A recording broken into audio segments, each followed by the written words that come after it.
Hello Cancer! Welcome dito sa iyong March reading. So, ito yung mga energy surrounding you, paparating sa iyo ngayong March. Ano kaya itong mga to? Yun yung alamin natin. Thank you so much Cancer. Kung ikaw ay nakapag-subscribe na sa ating YouTube at nakapag-like and follow na sa ating Facebook page, huwag niyo pong kalimutang sumubaybay kung hindi pa po kayo nakasubscribe, like and follow. Regarding personal reading services naman, dumiretso po kayo sa aking legit na FB page. Kung balak po ninyong mag-book or mag-inquire about personal reading services, mag-ingat lang kayo kasi may kumakalat na sa FB, sa TikTok na mga peking account na gumagaya nung page natin, nagpapanggap. Huwag kayong magpaloko doon. So, maganda like and follow ninyo yung aking legit page para hindi kayo mabiktima ng mga ganon.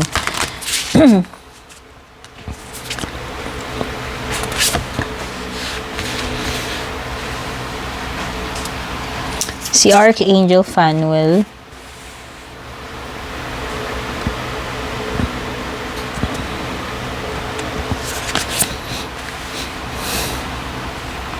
So, mukhang punong-puno kayo ng very positive yung energy ninyo dito. Dito sa card na to. Yung iba sa inyo, very hopeful, very optimistic. Basta positibo yung pananaw ninyo, yung energies ninyo, yung mindset ninyo ngayong March. And possible na kayo ay may mga panibagong sisimulan or gagawin or papasukin, kung ano man ito. May mga new beginnings para sa inyo. Relationship man ito, mga bagay, mga projects, hobby, etc.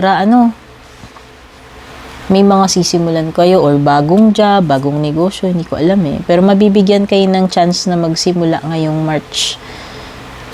May mga bagay din kayong isusurrender dito, yung mga pressure, hindi kayo magpapa-apekto sa pressure. Ayan, meron kayong freedom from time constraints. Kumbaga, hindi kayo under pressure dito. Yung tipong nagmamadali, hindi kayo aligaga sa deadline. Ile-let go nyo yung mga ganyang bagay. Stress. So, ayan. Hindi kayo masyadong magpapa-overwhelm or magpapa-apekto sa mga deadlines. Hindi kayo magmamadali, ano ba tawag dito? Hindi kayo magmamadali, hindi kayo magiging impulsive, no? Pwedeng hindi rin kayo magiging impulsive bukod dun sa hindi kayo nagpapa-apekto sa timing. O, diba, punong-puno ka ng inspiration, optimism, and positivity. Ayan, meron ka rin ditong wisdom, inspiration. So, very inspired kayo. Kaya nga may mga no beginnings. Feeling ko marami kayong magagawa or masisimulan ngayong March Possible na may mga ma-achieve din kayo kasi nga very productive, very inspired yung energy ninyo. No? Ang ganda ng energies ninyo. Very active, very inspired.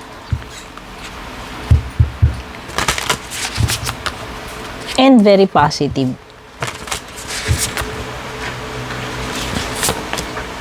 Nothing will come of this situation daw.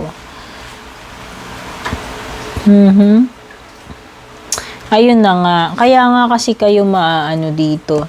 Kaya nga kayo magsisimula uli Cancer. Kasi meron ditong bagay na wala na talagang mangyayari.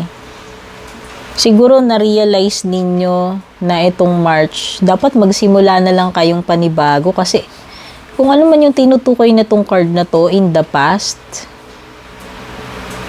weeks, months, or years, parang nakita ninyo na yung nakita nyo na yung outcome na parang wala nang nangyari dito, no? Kaya kayo ay magsisimula ngayong March. Pero without pressure. No, you will let go of the urgency. Yung pressure sa time, ile-let go mo yun. Kumbaga, you will let it flow naturally without pressure. Magsisimula ka. Basta, kung ano yung magagawa mo, yun yung gagawin mo. No? Pero, ayun na nga, mukhang nagkaroon ka nga ng realization dito. Possible na may nag-end dito. Kasi na-realize mo na na wala nang mangyayari dito sa bagay na ito. Relationship man ito or etc. kung ano man. Kaya magsisimula na lang kayo ng panibago ngayong March, no? Hold your vision. Ayan. Kaya nga ikaw ay very positive, optimistic, hopeful. Ayan, oh. I-keep mo lang itong vision mo na to. I-continue mo lang yan. Huwag kang magki-quit. Huwag kang ano ba tawag ito? Mag-U-turn. Dire-diretso lang. Hold your vision. No? Kumbaga, i-continue mo lang yan, ginagawa mo. Kung possible kasi na na ma-achieve mo to, no? Basta ba hindi magulo yung isip mo Kumbaga, magstay ka dito sa kino-commit mo. Kung ano man itong commitment na gagawin mo, papasukin mo, no? It's time to take action. Ayan na nga. Kasi mga sisimulan ka dito yung binabanggit kanina. Very inspired ka, very optimistic, positive, hopeful, no? Eto na yung time talaga na kailangan mo nang gawin. Yung mga gusto mong gawin or dapat mong gawin, Cancer. Eto na yung pahiwatig sa iyo. Time na para kumilos ka. Gumalaw. Gumawa ng paraan. Mag-try. Or mag-leave ng comfort zone mo kung ano man yung mga iba pang tinutukoy dyan. Tignan na natin yung mga possible na paparating sa'yo.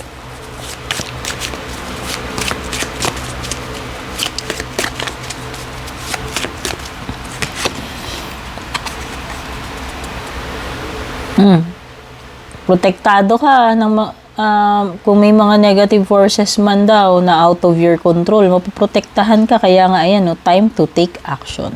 Huwag ka nang mag-alinlangan, mag-alangan. Kasi hindi ka pababayaan. Protektado ka. Walang mangyayaring masama sa iyo. Ayan, protektado ka from negative forces. O, diba, ayan, kinakampihan ka pa ni, 4-leaf clover. Ibig sabihin, ito yung maswerteng pagkakataon para sa iyo ngayong March. So, it's time to start. It's time to take action, no? Kasi kakampi ka ni, kakampi mo yung swerte. Pumapabor sa iyo yung mga bagay-bagay, yung sitwasyon ngayong March. Kaya i-take mo yung full potential niyan.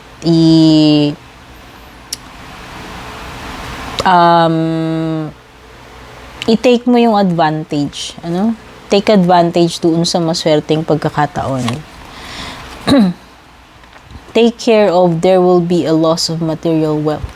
Yun nga lang pagdating sa material or pera, mag-ingat ka.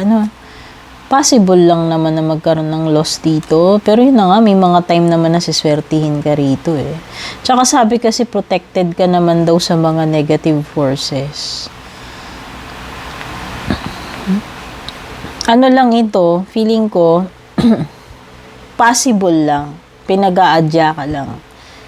Okay? Pero mukhang siswertihin ka naman. Involved. Iwasan din ma-involve sa mga legal matters. Paglabag sa mga batas-batas o yung mga may kinalaman. Anything na may kinalaman sa legal, doon ka lang sa hindi lumalabag sa legal na mga bagay para hindi ka madawit or magka-problema. Mahirap ang legal entanglements para makaiwas sa mga kaso-kaso. News is on the way. Yan, sana good news. So, mukhang may marireceive kang importanteng balita. Ngayong March?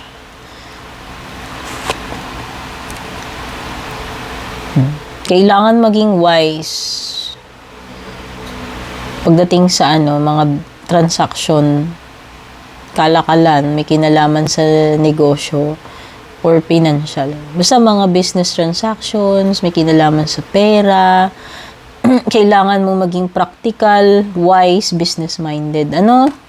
Madiskarte. So, So, lalo na kung ikaw ay may mga negosyo, yan. Or nakikipag-deal kung kani-kanino, yan. Love life mo naman ngayong March. Ano ba to? Labas na labas tong soul contract. O baka pipirma ka na ng kontrata, baka naman yung iba sa inyo ikakasal pa lang. Okay, basta papasok ka dito ng may sumpaan, may panibagong commitment. Whether ikakasal man kayo, may pirmahan man aktwal ng mga, o baka yan, may mga kontrata. Baka may mga legal matters, no? Pwedeng yung iba sa inyo, pwede itong kasal, pwedeng divorce, annulment, depende kung nasaan kayo. Alam ko wala pa tayong divorce dito No? Ayan, basta may mga kontrata rito na pinag-uusapan, yung mga kasunduan, pagdating sa love life.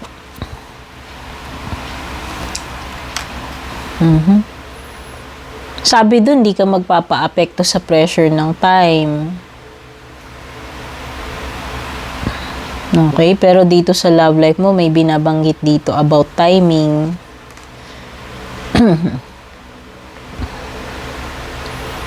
Parang may mga bagay dito na sinasabi na parang too late na para habulin. Cancer, pagdating sa love life mo. Ayan I'm afraid it's too late to take action. Sa love life mo, ha? Pero kasi dito, yung sa kabuhayan mo, sa career mo, it's time to take action. Pero pagdating sa love life mo, parang may sinasabi dito na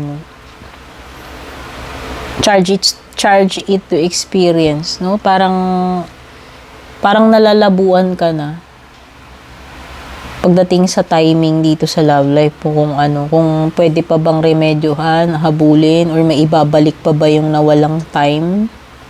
Ayan, may ganyang energy. Parang may mga bagay dito na hindi na maibabalik. Mga nasayang na panahon, yan. Ganun ba yan? For your closing message naman, Cancer, ngayong March. Pasensya na kayo, hindi ako makapag-rat-rat ng salita kasi nauubo ako, ha? Sorry naman. Discovering the truth. Uy, may matutuklasan kaya tang katotohanan ngayong March. May bubulaga sa yung katotohanan. May madidiscover ka dito. Malalaman mo na ano ba talaga yung totoo. May mga revelations, enlightenment, kasagutan, truth na mga lilitaw. Pwedeng iba dito may pinaglalaban kayo. Ayan, you stand in the light of truth. Pwedeng iba hindi kayo natatakot na i-intimidate kasi alam ninyo kung ano yung totoo. Kumbaga, nandun kayo sa side ng katotohanan kaya hindi kayo natatakot na i-intimidate sa kung sino man yung makakaharap ninyo. Kasi alam ninyo na kayo totoo at yung ipinaglalaban ninyo or nalalaman ninyo is yun yung katotohanan. Okay, Cancer? So, ito yung mga messages for you ngayong kabuuan ng March. Sana nagustuhan mo. Take care and God bless.